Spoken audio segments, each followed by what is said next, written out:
Kabanata 751. Sa sandaling ito, napansin din ni Zilong Zin si Lito, malamig na sinabi, "Bata, umalis ka na sa paningin ko." Hinimok ni Kang at ng iba pa, "Anong ginagawa mo? Bilisan mo at umalis, huwag mong istorbohin si Zilong." Tumawa si Lito ngunit walang sinabi. Sa halip, pumunta siya sa isang bakanteng upuan, hinayla ito, at umupo. "Birthday niya ngayon, bitawan mo siya, hindi ako mangungulit sa'yo." Sumenya si Lito gamit ang kanyang baba patungo kay Jingjing Chen. Sa mga salitang ito, ang lahat ay saglit na natigilan, hindi agad naiintindihan. Namutla sa takot ang mukha ni Kang, galit na sinabi, "Anak, sinusubukan mo bang patayin kaming lahat?"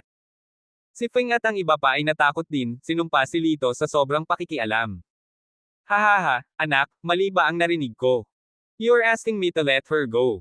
Tignan mo nga sarili mo, ano ka ba? May karapatan ka bang utusan ako?" Tawa ng tawa si Zilong, at lahat ng nasa mesa ay nakiisa. Wala silang bantay, dahil walang sino mang sineseryoso ang greenhorn.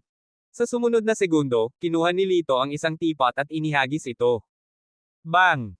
Ang teapot ay pumailang lang sa ibabaw ng mesa at tumama kay Zilong ng husto sa noo, kaagad na umagos ang dugo. "Mapahamak, hinihingi mo." Lahat ng nasa mesa ay tumayo, galit na nakatitig kay Lito. Ang mga taong ito ay pawang mga tulisan, bawat isa ay puno ng puot, at may dalang mga kutsilyo.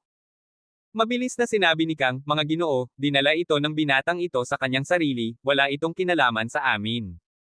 Si Feng at ang iba ay patuloy na tumatango, "Tama, hindi namin siya lubos na kilala." Ikinaway ni Brother Zilong ang kanyang kamay, "Umalis ka rito." Nakahinga ng maluwag si Kang at mabilis na umalis, naaalalang isinara ang pinto sa kanyang paglabas.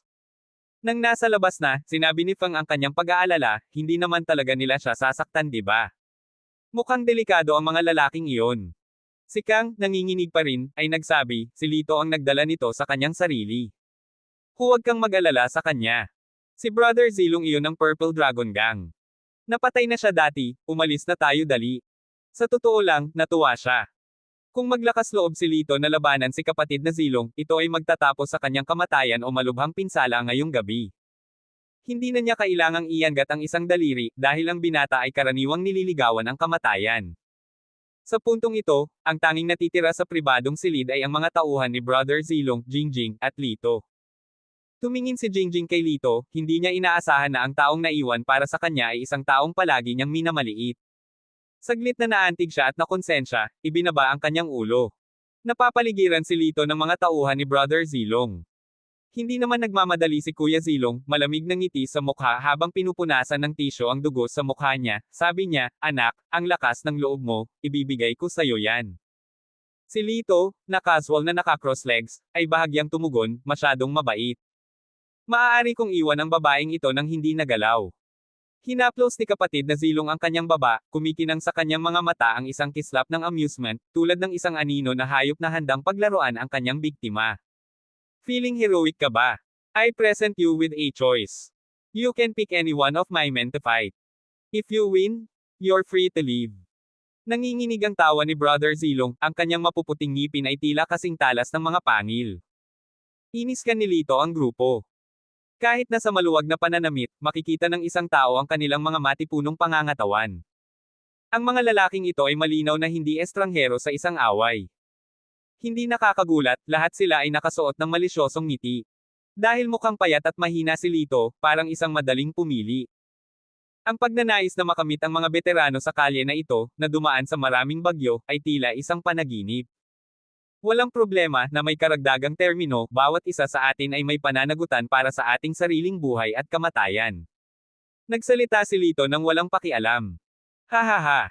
His words sent all present into fits of laughter. Fine, you're responsible for your own life and death. Basta wag kang magsisi sa huli." Tumayo si Lito, mabilis na pinagmasdan ang karamihan, at pagkatapos ay itinuro ang isang lalaking nakasuot ng itim na gamit pang sports, na nagpahayag, "Ikaw na." Baka sa mukha ng iba ang sorpresa, na sinundan ng pagbabahagi ng awa kay Lito. Dapat sabihin na ang bata ay may ilang swerte. Kung nagkataon, pinili niya ang pinakakakilakilabot sa kanila. "Sigurado ka ba?" Kinunot ng lalaki ang sulok ng kanyang bibig, naglabas ng napakasamang imahe. Tumango si Lito, "Talaga." Masasabi niya sa isang sulyap na ang lalaking ito ang pinakamalakas at may pinakamabigat na hangin ng malisya. Kung maaari lang niyang ibagsak siya, iyon ay katumbas ng pagkatalo sa lahat. Hindi niya gusto ang gulo, at mas gusto niyang harapin ang mga bagay minsan at para sa lahat. Ang iba pang crew, na nasiyahan sa pagpapasigla ng drama, ay nanunuya, Mok, huwag kang magmadali sa kanya, ipaghiganti mo ang ating kapatid na si Zilong. Ang napili, si Mok, ay lumapit kay Lito, na nakangiti, anak, tandaan mo ang araw na ito. Ito na ang iyong huling araw bilang isang buong tao na nabubuhay sa mundong ito. Pagkasabi nito, tumalon siya na parang isang mabangis na tigre, isang kamao na nakatutok sa mukha ni Lito. Ang suntok na ito ay matulin na parang kidlat, malakas na parang bagyo, tunay na isang tanawing makikita. Itinagilid ni Lito ang kanyang ulo upang maiwasan ito. Isang ihip ng hangin ang sumipol, na nagpaiinit sa kanyang pisngi sa sakit. Malakas ka, pag-amin ni Lito habang nakatingin kay Mok. Medyo hindi nasisiyahan ang ekspresyon ni Mok, ang kanyang espesyalidad ay ang kumitil ng buhay sa isang suntok. Sa kanyang orihinal na plano, ang bata ay na-knockout o, kahit napatay, pagkatapos lamang ng suntok na iyon. Hindi niya inaasahan na makakaiwas siya. Ang mukha ni Mok ay naging malungkot, siya ay nagngangalit ng kanyang mga ngipin at lumuwa, maswerte ka, maghandang mamatay. And with that, umatake na naman siya. Umiling si Lito, sa una ay nag-iisip na maaaring may ilang mga sorpresa, ngunit tila ang kanyang mga kasanayan ay sadyang ganoon. Nakakatamad. Bigla siyang gumalaw, nakakuyom ang kanyang kamao, at isang phantom image ang dumaan bago damapo ang kanyang kamao sa dibdib ni Mok. Bang! Malaki ang pagbabago sa mukha ni Mok, hindi man lang niya alam ang nangyari, at nakatanggap siya ng totoong suntok. Napabalikwas siya ng hindi sinasadya, natama ng malakas sa pader, bago bumagsak. Nang makita ito, lahat ay natigilan. Si Mok ay umubo ng kaunting dugo, at nagpupumilit na tumayo, kinuyam niya ang kanyang kamao at sinabing, muli. Pinag-cross ni Lito ang kanyang mga braso sa kanyang dibdib at mahinahong sinabi, hindi ka mananalo laban sa akin, dapat alam mo na kung kukuha ka ng isa pang suntok, mamamatay ka. Napakalmado ng kanyang tono, ngunit ang bawat salita ay parang sledgehammer, na dumudurog sa pagmamataas ni Mok sa sahig. Hindi kumbinsido si Mok at lalaban na sana muli ng biglang. Tama na. Biglang nagsalita si Brother Zilong, madilim na sinabi kay Mok, umalis ka. Mukhang hindi kumbinsido si Mok, Brother Zilong, ako. Malamig na sinabi ni Brother Zilong, ano ka ba? Hindi kanya kalaban, huwag mong itapon ang iyong buhay ng walang kabuluhan. Si Mok ang pangunahing tenyente ni Zilong, at si Zilong ay hindi sa walang isip. Hindi niya ipagsapalaran ang katapatan ng isang pangunahing manlalaro para sa isang sandali ng pagmamalaki. Tumayo siya at naglakad patungo kay Lito, itinaas ang kamay sa kanya, binata, humihingi ako ng paumanhin sa mga ginawa ko kanina. Maari mo nang alisin ang babaeng ito ngayon. Walang sinabi si Lito. Sa halip, sinenyasan niya si Jingjing na umalis muna. Si Jingjing ay nabigla pa rin. Ang nangyari ay lampas sa kanyang imahinasyon. Maya-maya, natauhan siya at nagmamadaling lumabas. Habang si Lito ay papaalis na, isang boses ang bumungad sa kanya mula sa kanyang likuran. Boses ni Zilong, young man, judging by your accent, parang out of town ka. Interesado ka bang sumama sa amin? Bahagyang nagsalita si Lito, hindi ka kwalipikado. Nagbago ang mukha ni Zilong, at sa sobrang galit ay halos hindi na siya makapagsalita, ngunit hindi siya katugma kay Lito, kaya nilunok niya ang kanyang sama ng loob. Isang ngiti ang sumilay sa mga labi ni Lito nang buksan niya ang pinto at umalis. Zilong, sanay siguro ang batang ito, pero masyadong mayabang. Pagkaalis ni Lito, nagreklamo ang isa sa mga kampa ni Zilong. Galit na galit, binatukan siya ni Zilong, hindi ba't dahil hindi mo kayang palakasin ang laro mo? Kung naging mas may kakayahan ka, nagawa mong ibagsak siya, bakit kailangan kong lunukan ang pride ko? Sa lahat ng mga taon na ito na pinamumunuan hanggang na ito, kailan pa ako naging ganito kababa? Walang naglakas loob na sumagot, si Mok ay nasakal na namula ang kanyang mukha. Kalalabas lang ni Lito sa pinto ng kahon nang lumapit sa kanya si Jingjing, isang malambot na pamumula ang bumungad sa kanyang magandang mukha. Salamat sa kanina. Ibinaba niya ang kanyang ulo, masyadong nahihiya na makipag-eye contact kay Lito. Walang pakialam si Lito, at sinabing, huwag kang mag-alala. Kung sa totoo lang gusto mo akong pasalamatan, huwag mong sabihin kahit kanino ang tungkol sa nakita mo. Sumali lang siya sa Mainel Corporation para mapalapit kay Asiain, at ayaw niya ng anumang hindi kinakailangang komplikasyon. Hindi maintindihan ni Jingjing kung bakit niya ito hiniling, ngunit tumango pa rin. Sumunod ka sa akin, hinihintay ka ng lahat, sabi ni Lito sa kanya. Ngumiti si Jingjing, alam kong naghahanda kayo ng sorpresa para sa akin.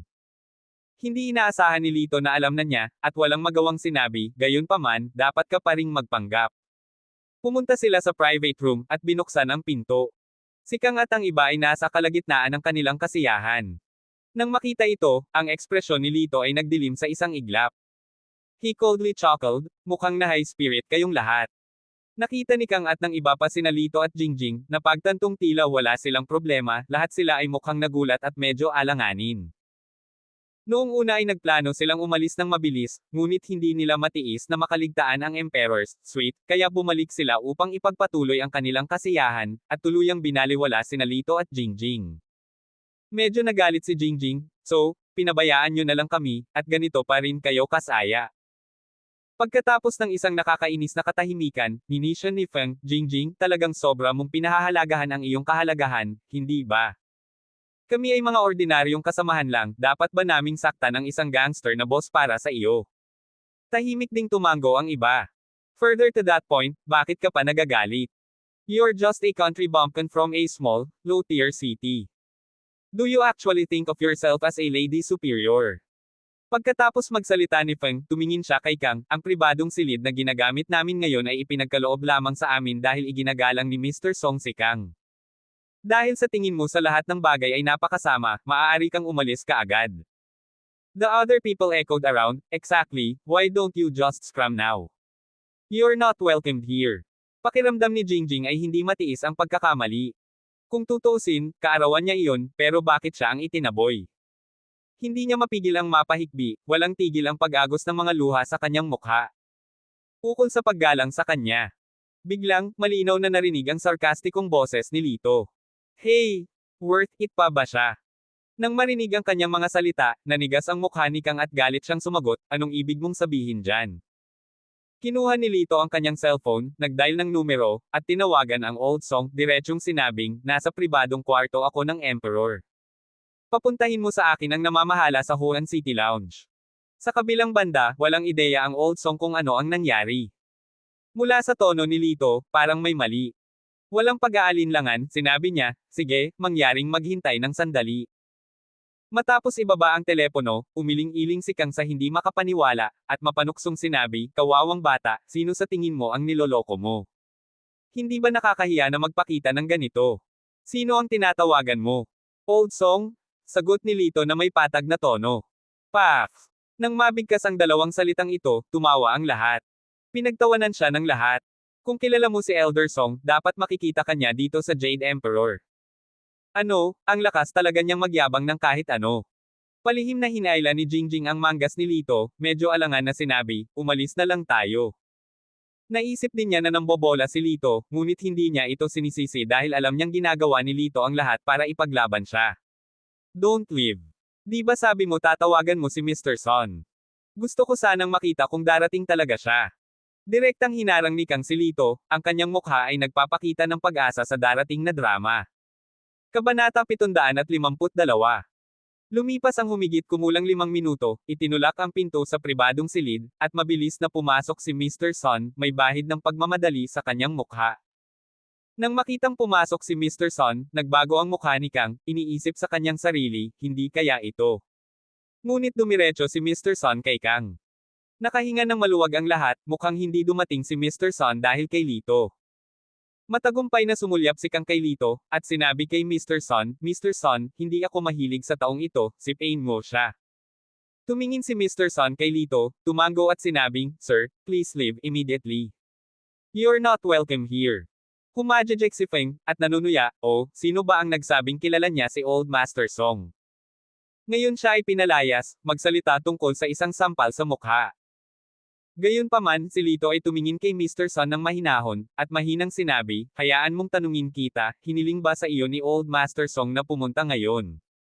Nang marinig ito, bumilis ang tibok ng puso ni Mr. Son. Oo, paano mo nalaman ito? Umupo si Lito sa sofa, pinag-cross ang kanyang mga paa at nakangiting tumingin sa kanya, paano kung sabihin ko sa iyo, ako ang binanggit ni Old Master Song? Tiningnang mabuti ni Mr. Son si Lito, umiling at tumawa, huwag kang magbiro. I mean no offense, but with your attire, you're not even qualified to tie old Master Song's shoelaces, let alone earn his respect.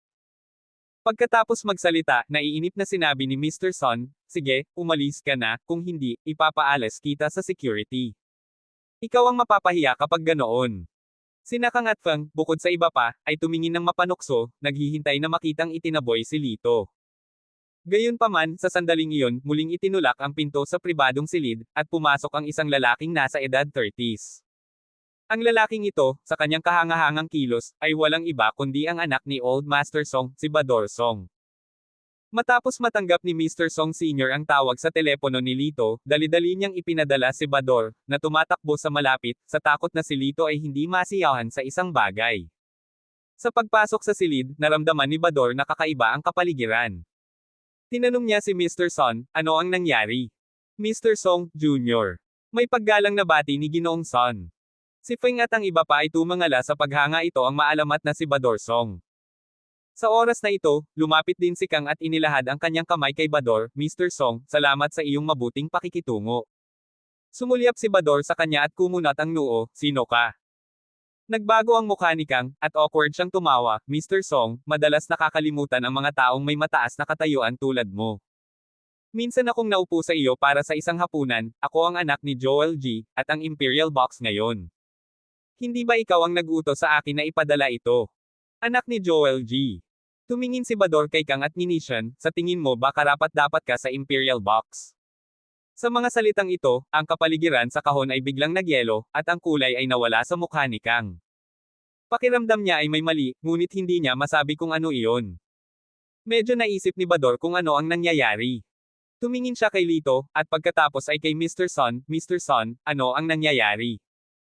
Maging si Mr. Son ay naguguluhan din, kaya kailangan niyang sabihin ang totoo, di ba sabi mo ibigay mo ang Imperial Box sa isang bata? Itong Mr. Kang Ji na ito ay nagsabi na kilala ka niya, kaya naisip ko.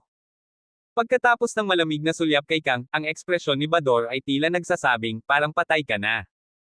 Ano naman sa kanya? Itinuro ni Bador si Lito gamit ang kanyang nguso. Hindi nasiyahan si Manager Son, walang galang ang brat na ito. Naglakas loob siyang magsinungaling tungkol sa pag-alam kay Old Song. Tingnan mo na lang ang kanyang kaawa-awa at kulot na hitsura, hindi man lang siya karapat-dapat na magdala ng sapatos ni Old Song. Papaalisin ko na siya kapag ikaw.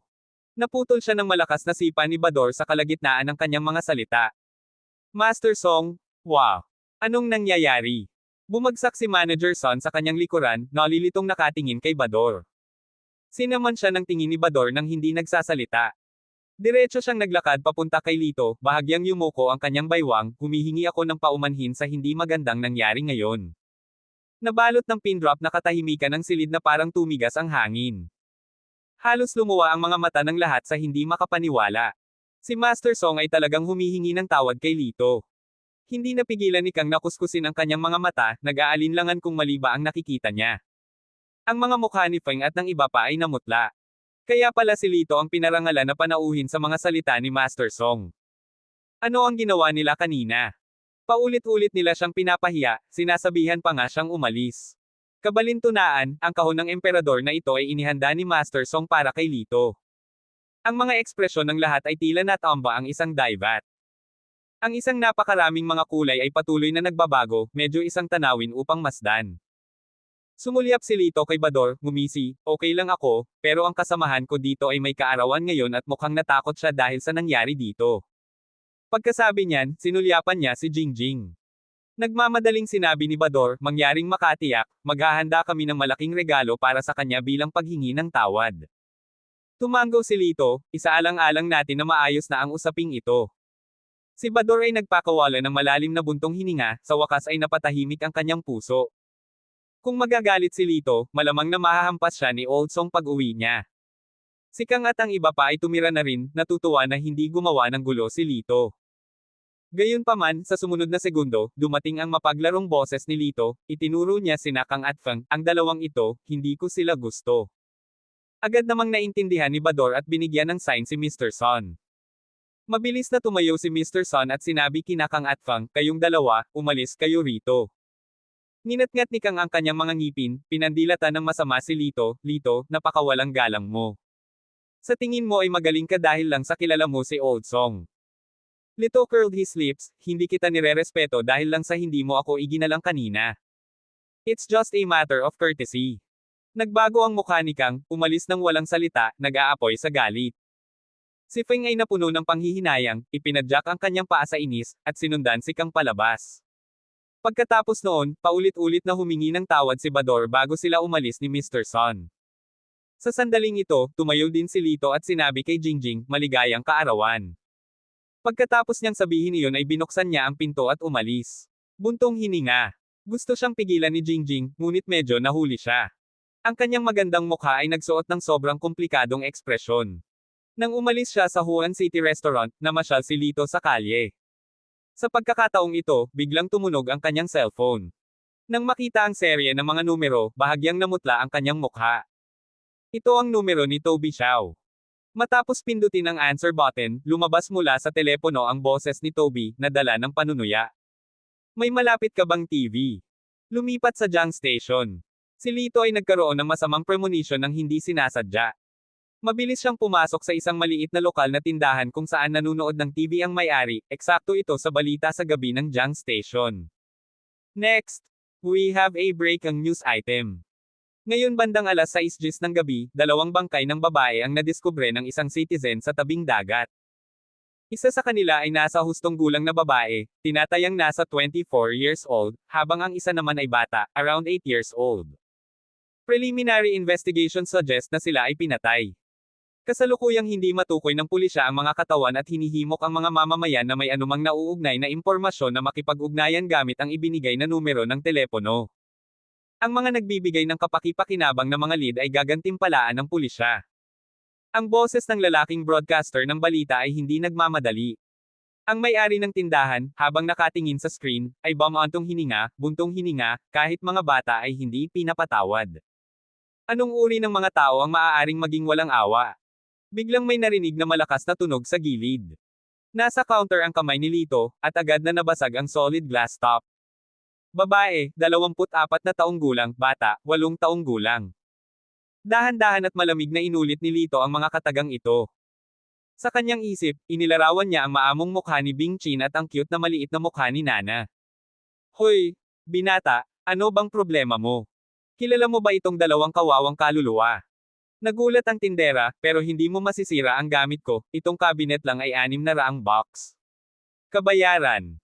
Naghagi si Lito ng isang stack ng pera at nagmamadaling umalis. Binibilang ng tindero ang pera ng may labis na kagalakan, my goodness, 200,000. Such a young lad, didn't expect him to be some tycoon. Umupo si Lito sa isang liblib na sulok at kinuha ang kanyang mobile phone, patuloy pa rin ang tawag. Nanood ka na ba ng balita? May bakas ng pagiging saplade sa boses ni Toby. Malumanay na tumugon si Lito, I did. Nakangiting sabi ni Toby, bago mamatay si Bing, lumuhad siya at nakiusap na iligtas ko ang kanyang kapatid. Nako, balita ko ikaw ang nagpagaling sa sakit ng batang ito. Hindi ko inaasahan na mayroon kang ganoong kasanayan. Tumugon si Lito nang walang pakialam, binobola mo ako. Si Toby ay medyo hindi nasisiyahan sa malamig na tugon ni Lito. Malungkot niyang sinabi, wala ka bang sasabihin sa akin? Sa mga huling sandali ng buhay ni Bing, nakiusap siya sa akin na iligtas ka. Toby, ang paulit-ulit mong ginagawa ay paraan mo lang para magalit ako. Walang pakialam na nagsalita si Lito, aaminin ko, nagagalit ako, ngunit hindi ako magiging walang isip at susugod sa pamilya Xiao para pumatay. Oh, tila interesado si Toby, paano mo ako pinaplanong maghaiganti? Inaasahan ko ito. Huminga ng malalim si Lito. Kailangang sabihin, sa lahat ng mga kalaban na kanyang nakaharap, ang antas ng abnormalidad ni Toby ay pangalawa sa wala. Hindi kita papatayin. Ang boses ni Lito ay kasing lamig at walang awa gaya ng talim ng kutsilyo, gagawin kitang asong gala, uod sa hukay ng dumi. Pagsisisihan mong dumating ka sa mundong ito. Hahaha. Masayang tumawa si Toby, ginulat mo talaga ako. Naghihintay ako, pero bago iyon, naapakan ka na. Sa sandaling ito, tila may naalala siya at sinabing muli, nga pala, alam mo ba kung sino ang pumatay kay Bing? Ang disipulo ni Sholdi Wuji, na nagngangalang Bai Feng, nasa garden number 19 siya. Kung gusto mong laruin ang larong ito sa akin, talunin mo muna siya. Kung hindi, hindi ka kwalipikado. Pagkasabi noon, biglang ibinaba ni Toby ang telepono. Sa maluho at makinang na sala ng pamilya Xiao, si Toby ay naglalaro ng isang kristal na bungo sa kanyang kamay, ang mga tipak ng itim na hangin ay lumabas mula sa kanyang mga kuko. Ikapitong Young Master, bakit hindi na lang natin siya patayin ng diretso? Bakit pagdaanan ang lahat ng problemang ito? Isang lalaking nasa edad 50 ay nakatayo sa gilid, tuwid at kahanga-hanga. Siya ay tumingin na medyo kakaiba. Gayunpaman, kung titingnang mabuti, bakas ng malisyosong aura ang makikita sa kanyang noo. Siya si Sholdy, ang ikatlong ranggo na eksperto sa Dragon List ng mga martial artists sa LOX, na ngayon ay nasa ilalim ng trabaho ni Toby. Napangiti si Toby nang nanginginig, ang pas ang naglalaro ng daga ay hinding-hindi ito agad papatayin. Mas nakakatuwang laruin ito ng dahan-dahan hanggang sa mamatay. Sumunod si Sholdy ng malamig na tawa, kahit na sabihin na natin, marahil ay hindi niya kayang lampasan ang hamon na ibinibigay ni Bai. Siya ang aking pinakahusay na alagad, sapat na upang bigyan ang bata ng isang tumakbo para sa kanyang pera. Kabanata 753. Sa Deji Garden, isang mataong party ang nagaganap sa loob ng isang villa. Ang mga ilaw ng globo ay nag-project ng mga nakasisilaw na beam, na nagbibigay liwanag sa swimming pool sa isang kaleidoscope ng mga kulay, ang tubig na kumikinang ng maliwanag. Sa loob ng pool, ang mga lalaking naka-swimming trunks at sexing babaeng naka-bikini ay nagsasaya sa tubig, umaalingaw-ngaw ang kanilang tawanan. Ang mga tao sa dalampasigan ay nagiinuman at nagpapasaya, naliligaw sa isang mundo ng karangyan. Sa isang lounger, nakahiga ang isang binata na nakaputing damit. Hawak niya ang isang baso ng red wine sa isang kamay, at nag-i-scroll sa phone niya gamit ang kabilang kamay. Isang mensahe ang lumabas sa screen ng kanyang telepono, "Bye, humanda ka. Baka hanapin ka ni Lito na iyon." Ang binatang ito ay walang iba kundi si Bai Feng, ang minamahal na disipulo ni Sholdy Wuji. At ang nagpadala ng text ay si Sholdy. Nang makita ang mensahe, isang malamig na ngiti ang sumilay sa gilid ng bibig ni Bai Feng habang mabilis siyang nag-type pabalik, hindi siya mabubuhay para makita ang araw bukas. Pagkatapos ipadala ang mensahe, casual na inihagis ni Bai Feng ang kanyang telepono sa tabi at hinaila ang isang nakabikini na dilag sa tabi niya sa kanyang mga bisig. Sa sandaling ito, isang tipsy na lalaki ang natisod sa harap ni Bai Feng at itinuro siya, na nagsasabing, "Bata, umalis ka, nakaharang ka sa daraanan ko." Nanlamig ang mga mata ni Bai Feng habang mabilis siyang nagpakawala ng dumadagandong na hampas ng palad. Kasabay ng pagbuhos ng malakas na puwersa, lumubog ang dibdib ng lalaki at bumagsak siya sa lupa, naninigas na parang tabla. Agad namang lumapit ang dalawang tao at binuhat ang walang buhay na katawan. Makapangyarihan talaga si Master Bai. Ang kagandahan ay nakapatong sa mga bisig ni Bai Feng, na nagpupuri sa kanya. Napangiti si Bai Feng at ang mga taong nakapaligid sa kanya ay nagpigil ng kanilang mga dila bilang paggalang sa kanyang lakas. Sa sandaling iyon, pumasok ang isa sa kanyang mga nasasakupan upang magulat, "Master Feng, may isang binata sa labas na nagsasabing gusto kanyang makita." Wala siyang imbitasyon. Tumawa si Bai Feng, "Mabilis iyon. Papasukin mo siya." Naiintindihan. Pagkaalis ng subordinate, hindi nagtagal ay dinala niya si Lito sa likod bahay. Sa sandaling iyon, ipinalakpak ni Bai Feng ang kanyang mga kamay. Ang nakakabinging musika sa pinangyarihan ay biglang huminto, at ang mga tao ay tumahimik. "Ladies and gentlemen, hayaan mong ipakilala ko kayo sa isang bagong kaibigan." Itinuro ni Bai Feng si Lito, at pagkatapos magsalita, kumandat siya sa isang babae. Ang babae, na may hawak na isang baso ng red wine, ay nag-alok nito kay Lito, nakangiti ng maliwanag, "Pakiusap."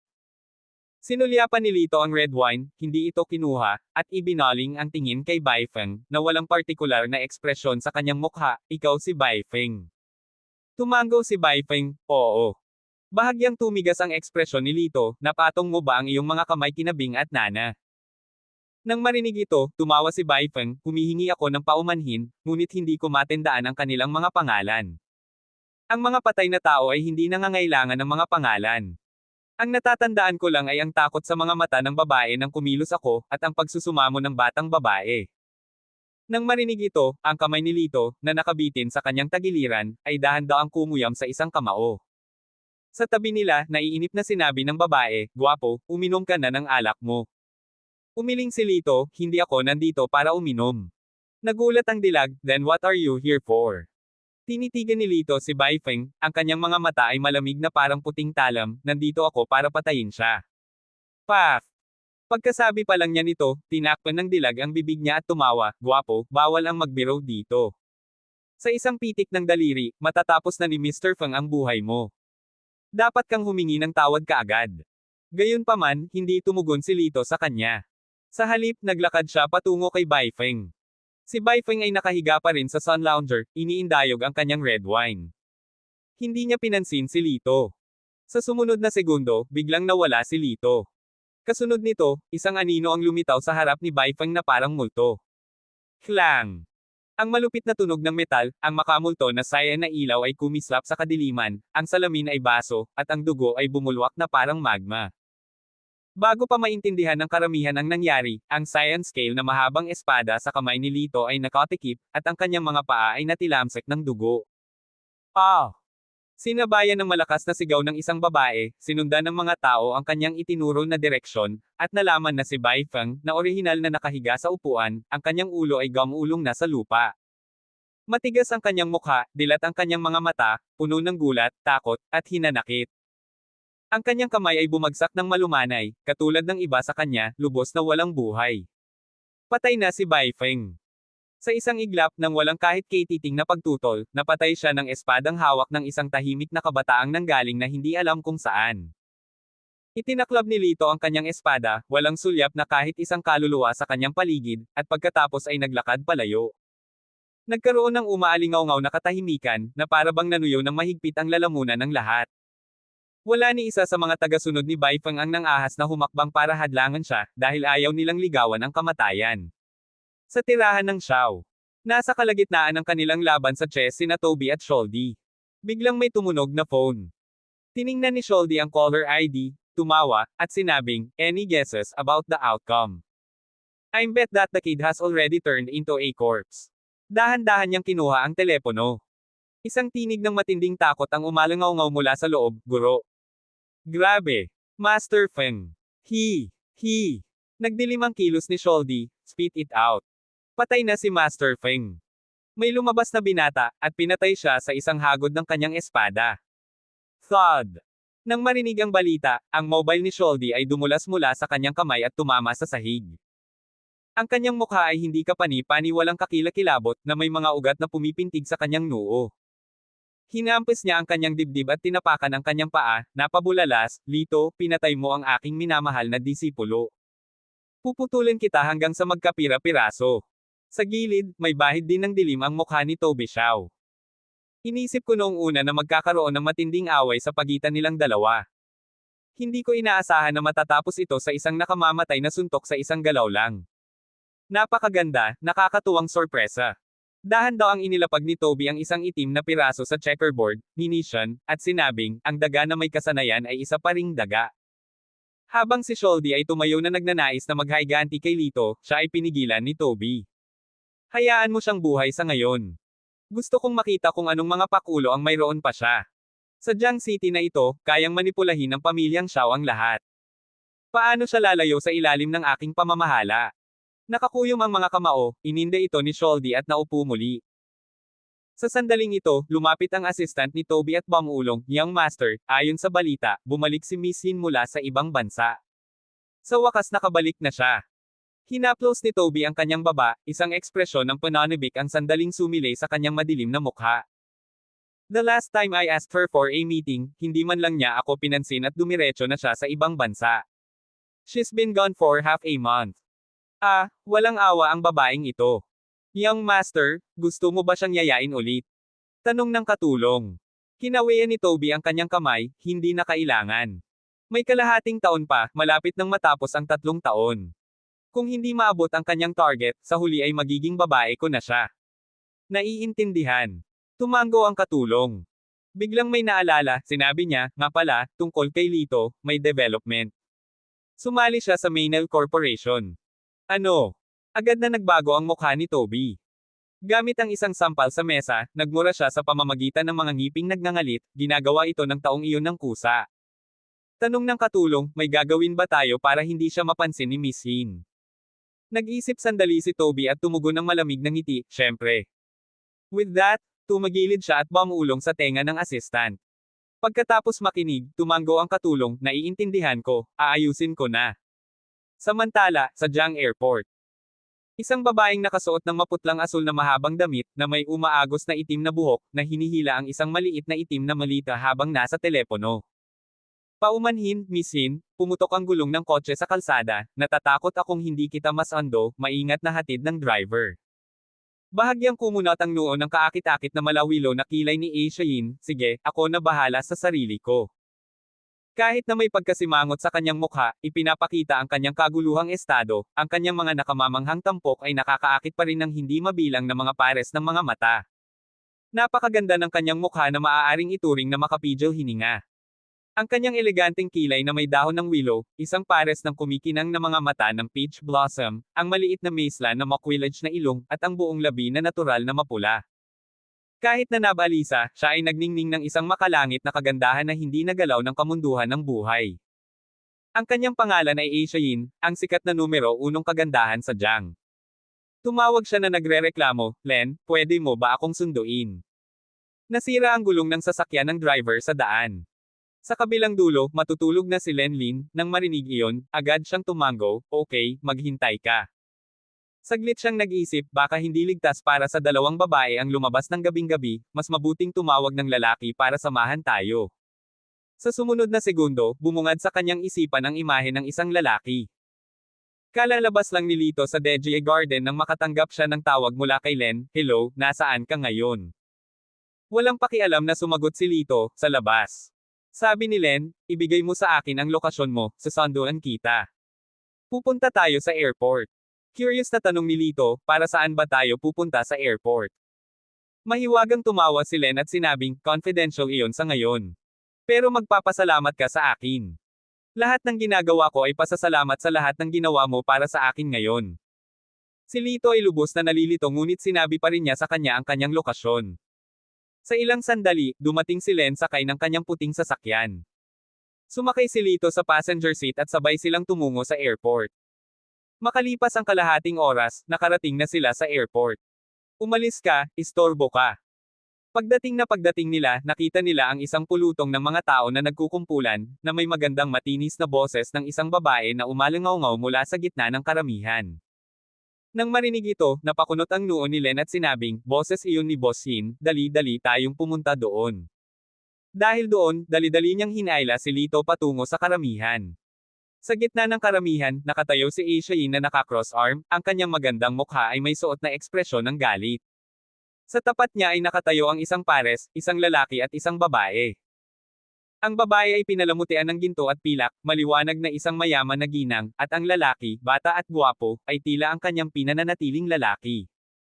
Ang lalaki ay may ekspresyon ng pagkakasala sa kanyang mukha, habang ang nasa katanghaliang gulang na babae ay humawak sa kanyang sariling malabalde na baywang, itinutok ang 4 na punyal mula sa kanyang nanlilisik na mga mata kay Asia. Ikaw bastos, mayroon kang lakas ng loob na sabihin sa akin na scram. Sinasadyang akitin ang asawa ko, walang modo na babae ka. Itinuro ng babae si Asia at binato siya ng sandamukal na pang-aabuso. Nagsalubong ang maselang kilay ni Asia, subukan mo akong insultuhan ng isang beses pa. At paano kung gagawin ko? Ikaw walang modo na bastos, you little malandi.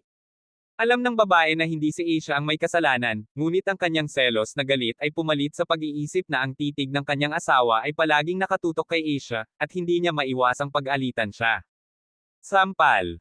Diretsyong sinampal ni Asia ang babae, malamig na sinabing, ang baho talaga ng bibig mo.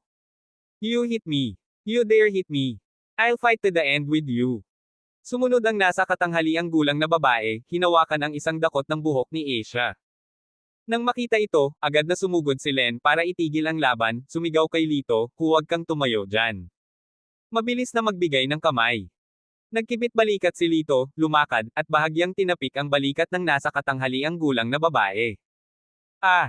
Sa isang gulat na sigaw, ang nasa katanghaliang gulang na babae ay bumagsak sa sahig. Kayong lahat na walang kwentang basura, nakikipagtulungan para ay bully ako, hindi ko hahayaang makatakas ang sinuman sa inyo dito. Ang nasa katanghaliang gulang na babae ay napaungol na parang baliw sa galit. Hindi siya pinansin ni Lito, lumingon kina Len at Asia, let's go. Sinundan siya ni Len at Asia. Hoy, sino ba itong lalaking ito? Siya ba ang bago mong boyfriend? Pabulong na tanong ni Asia kay Len. Namula ang mukha ni Len. No, don't talk nonsense, this is the new salesperson recruited by the company. I asked him to come and pick you up. Tumango si Asia, hindi na nagsalita pa. Umiling si Len at bumaantong hininga, ang iyong mukha ay palaging nagdudulot sa iyo ng labis na problema. Hindi ko talaga alam kung ang pagiging ganito kaganda ay mabuti o masama. Si Asia, na itinaas ang kanyang maisla na baba, ay bumaantong hininga, syempre, ito ay isang magandang bagay. Hayaang magselos ang mga taong iyon.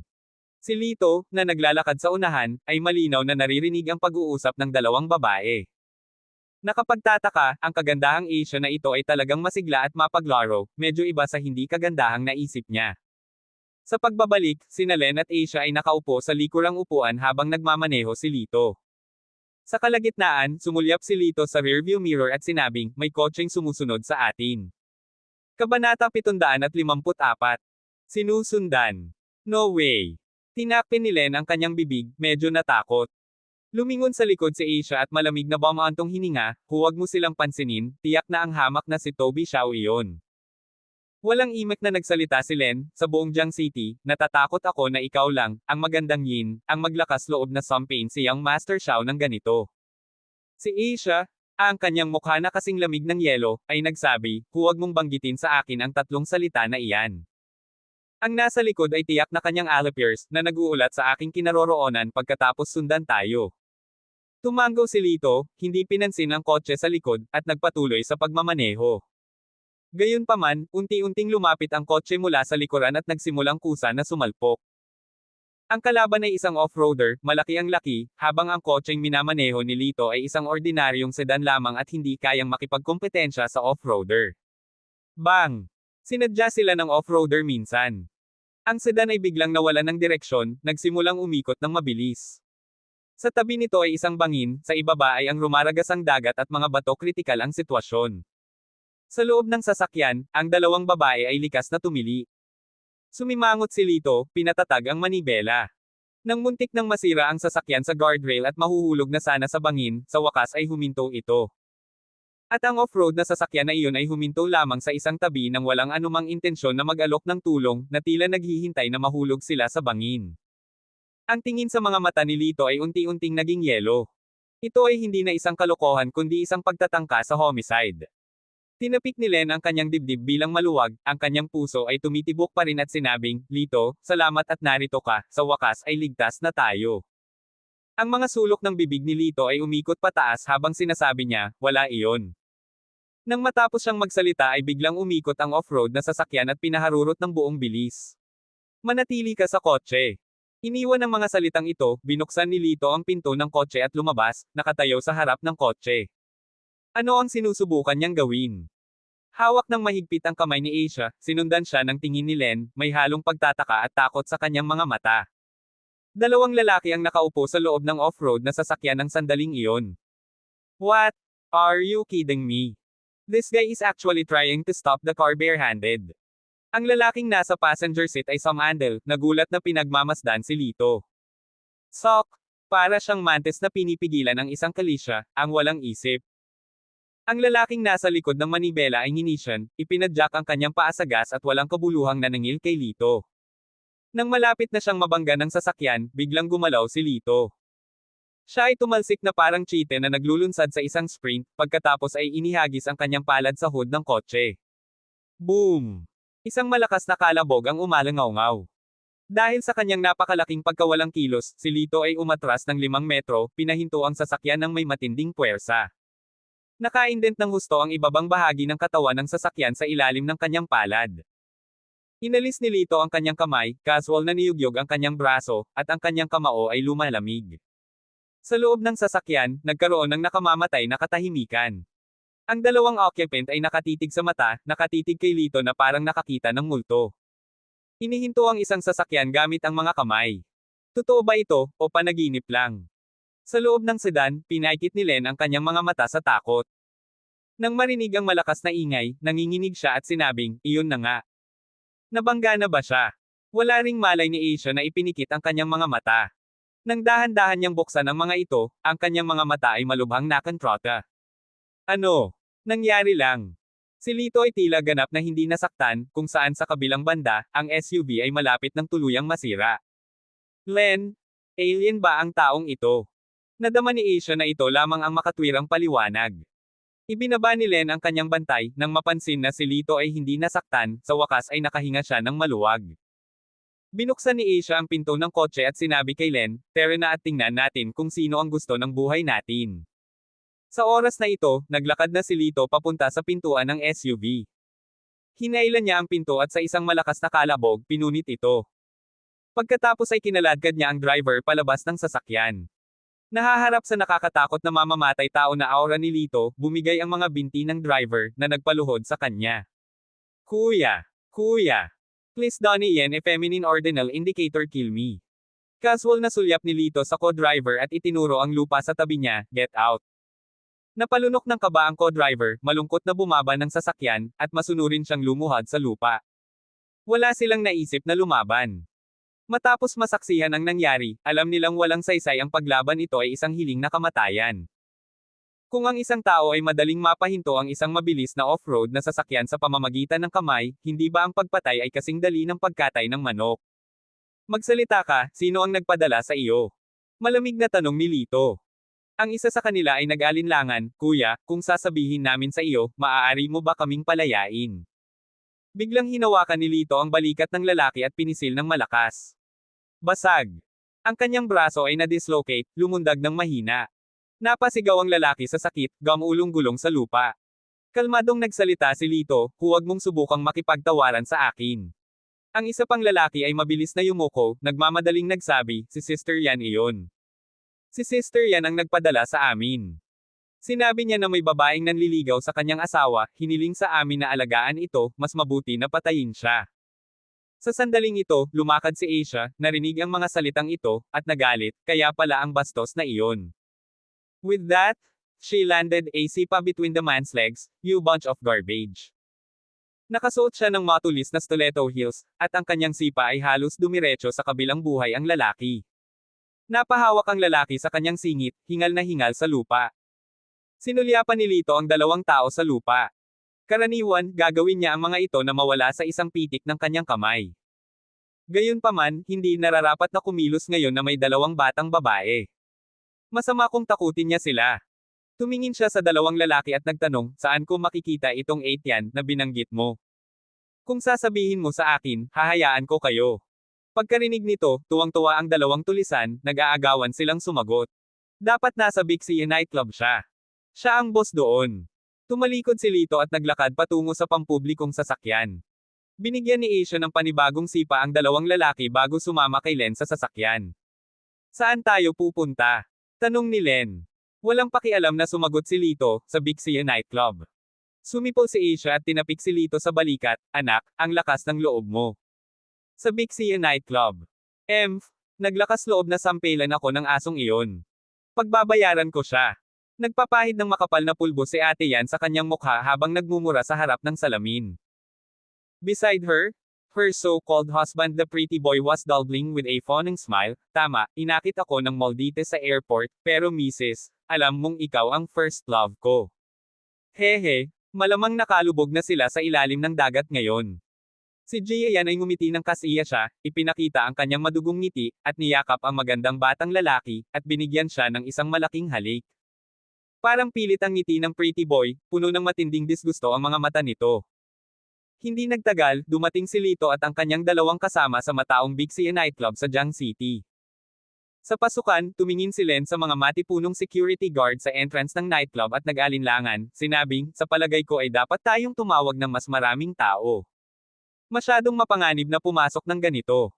Tinapik ni Asia ang balikat ni Len, "Len, hintayin mo kami sa labas. Kung hindi kami lalabas sa loob ng 1 oras, tumawag ka ng pulis."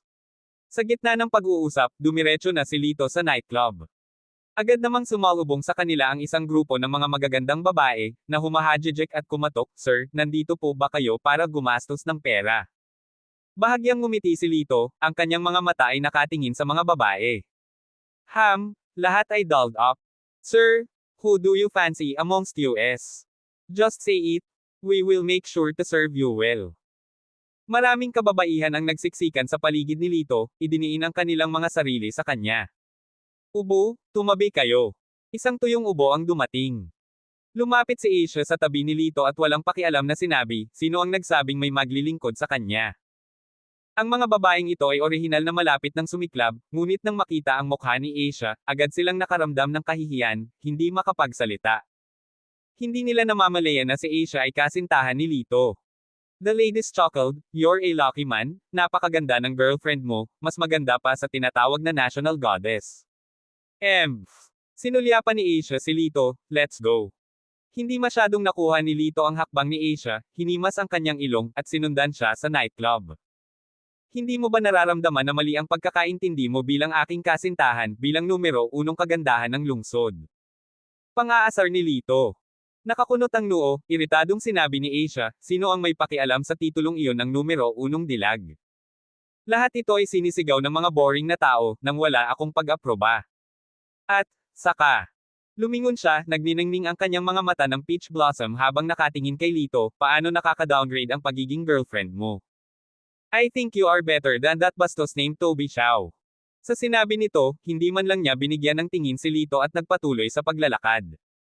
Bumilis ang tibok ng puso ni Litlo sa kanyang mga sinabi, at hindi niya maiwasang tingnan ang kanyang magandang figure na sumusulong. Ngayon ay naunawaan na niya kung bakit ang isang tusong lalaki na tulad ni Toby Chow ay nabighani ng babaeng ito. Maraming babae ang makikita sa isang sulyap, ngunit hindi mahuhulaan si Asia. Sa unang tingin, siya ay masigla ng masigla, kasing aninag ng salamin. Minsan siya ay nagsalita ng matalas at agresibo, ngunit mayroon siyang sariling mga ideya, tiyak na hindi isang taong walang puso. Siya ay tulad ng isang magandang sprite na ibinaba ang kanyang mga pakpak sa harap ng iyong mga mata, ngunit nanatiling hindi maabot. Ha! Hindi napigilan ni Lito ang buntong hininga, umiling-iling. Sa opisina, isang magandang lalaki ang nagpapamasahe sa paa kay Sister Yan. Sa sandaling ito, pumasok ang manager at sinabing, Sister Yan, isang lalaki at isang babae ang humihiling na makita ka. Kumunat ang noo ni Sister Yan, isang lalaki at isang babae. Anong sabi nila? Mukhang nataranta ang manager at sinabi sa akin ng babae na maghatid ng mensahe sa iyo, sabi niya, darating ang isang moldita para mag-higanti. Ano? Nang marinig ang katagang moldita, halos mahulog si Sister Yan sa sofa dahil sa gulat. Mabilis niyang inilabas ang kanyang telepono at nag-dial ng numero, hello, anong nangyayari sa inyong dalawa? Paanong buhay pa ang asong iyon?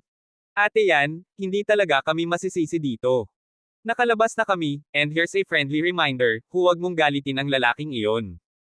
Isang mapait na boses ang nanggaling sa telepono, na agad na sinundan ng tunog ng pag-click nang biglang natapos ang tawag.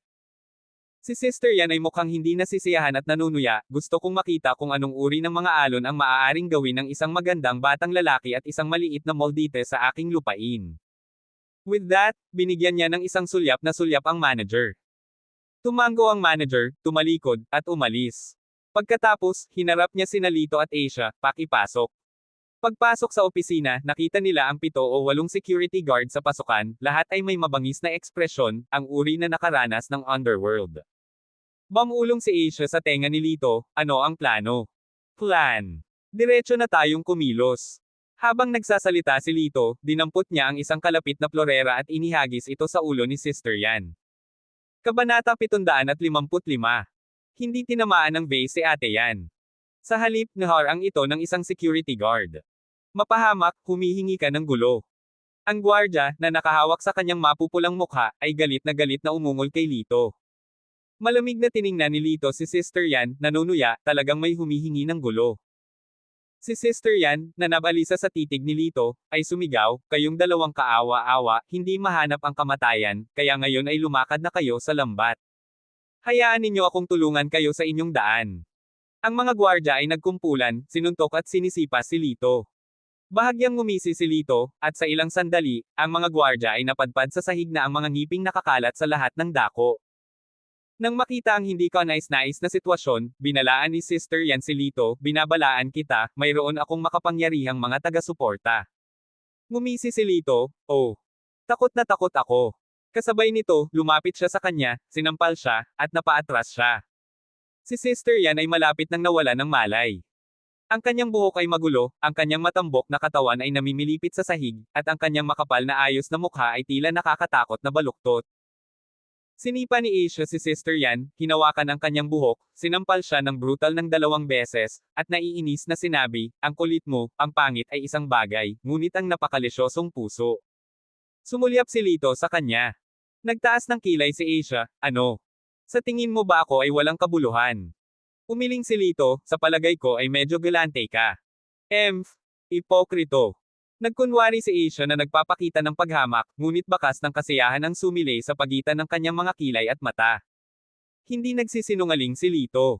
Karamihan sa mga batang babae ay may kaunting complex upang mapanatili ang isang imahe. Ngunit iba si Asia, nang ahas siyang magmahal at mapot nang walang pagbabalat kayo. Mariing tinutuya si Sister Yan, ikaw na kawawa, ako ang ampon na kapatid ni Green Dragon. Dalhin mo siya rito at ito na ang wakas para sa inyong lahat. Nagulat si Asia, Green Dragon, ang pinuno ng West District, Coolest Song. Ngumisi si ate Yan, ano, natatakot ka ba?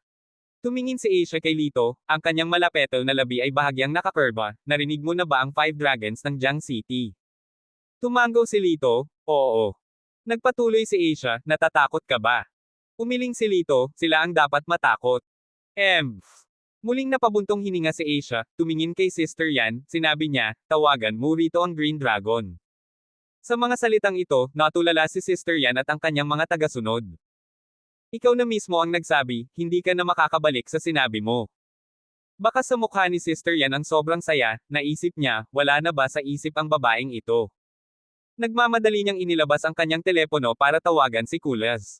Sa sandaling ito, sa loob ng isang partikular na high-end na club. Buntong hininga, maraming taon na akong nagmamadali sa River City na ito at narating ko na ang kinatatayuan ko ngayon. Kahit noong maliit pa lang ako, hindi ko na kinailangan pang kumuha ng ganyan. Napabuntong hininga si Danny Leo at nilagok ang kanyang beer. Nakaupo sa sofa sa tabi niya ang isang lalaking kasing edad niya, nakasuot ng itim na jacket, nakasuot ng makinis na basket, na may bakas ng kabangisan sa pagitan ng kanyang mga kilay. Ang lalaking ito ay walang iba kundi si Kulas, isa sa 5 dragon, ang boss ng West District, si Kulas. Ang teritoryo ni Danny ay nasa distrito ng Shanshan, katabi ng kanlurang distrito ni Kulas, kaya walang mga salungatan ng interes sa pagitan nila, at ang kaaway ng isang kaaway ay isang kaibigan. Kaya, sa 5 dragons, ang dalawang ito ang pinakamalapit. Si Kulas ay nagbuga ng abo, na nanghihinayang sinabi, ginagawa ka ng 20 taong gulang na bata ng ganito.